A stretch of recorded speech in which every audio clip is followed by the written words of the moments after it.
Hey guys, this week I am pretending like I am treating a patient with hip pain as well as pelvic floor dysfunction, and that I will be taking them through just the exercise progression, starting with easy exercise, progressing to hard. And the first exercise that we would start out with is diaphragmatic breathing. And so before we would do that, I would just explain to them a little bit as to why that is important.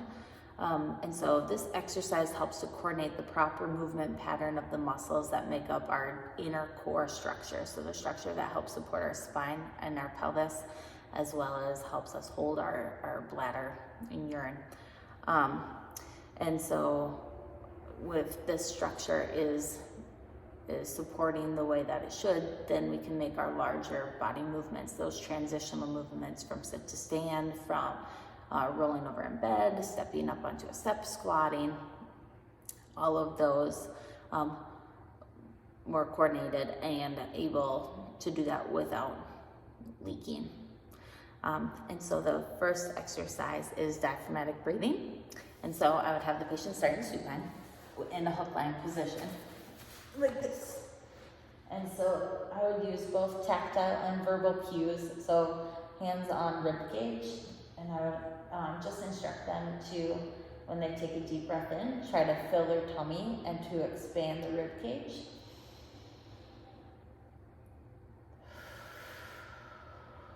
And then when they exhale, to help or to notice the rib cage fall in. And so just working on getting the rib cage moving, expanding, and shrinking.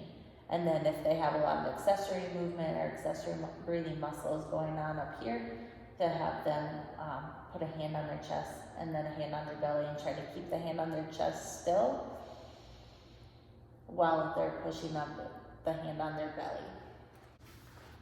And then moving their hand, so one hand would still be up near the rib cage or the belly, upper belly, and then one near the lower belly.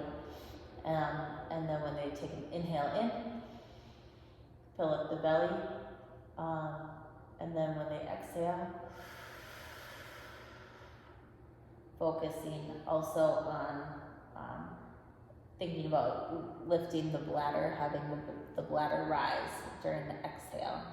And so when they inhale, the bladder will sink, or letting the pelvic floor relax.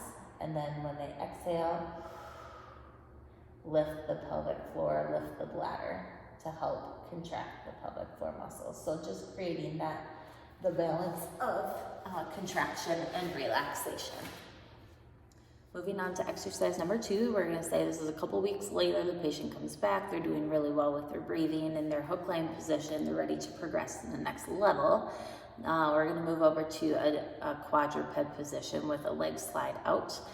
Thinking about just kind of the natural developmental stages that a baby goes through. We can help retrain our same core muscles in those stages. So we're making it a little bit more challenging by being in a quadruped position. The patient get onto their hands and knees. Their wrists should be right under their shoulders, knees should be under the hips. And then as they are working on their core muscles or their breathing, they'll take a deep breath in, filling up the belly. And then as they exhale out, lifting the pelvic floor as they slide one leg out. So they're trying to maintain that pelvic floor lift or that Kegel as they're moving their legs. So, and then they alternate, because a lot of the movements that we do are in an alternating pattern, such as walking, climbing stairs, running, that sort of thing. So they take a deep breath in, fill up the belly, and then on the exhale is when they slide the leg out as they lift the pelvic floor, and then bring it back to center. And I would just have them repeat this as long as they could, while feeling like they're maintaining their good form. These are endurance muscles, so I would educate them that you want to be able to do at least 12 repetitions. If you're unable to do that many because of fatigue or pain or whatever the case may be, then it's too soon to progress to that exercise. All right, now we're gonna say another few weeks have gone by. The patient has been able to progress from hook line to quadruped, and now they're ready to transition into some weight bearing and more functional movements. we are going to work on just the basic squats. So working on getting up out of a chair or picking something up off the ground without leaking and without hip pain. And so I would have them get into just a standing position and using whether it's a chair or something where they can stand next to it so that they kind of get a sense of not letting their knees bump into it.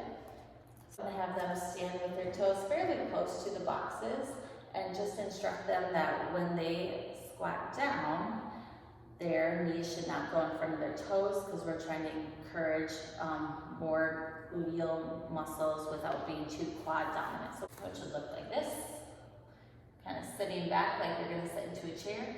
And then upon standing, then you're going to, again, lift the pelvic floor, engage the glutes while you're standing. Or inhaling on the way down, and then exhale on the way out as everything lifts and contracts together.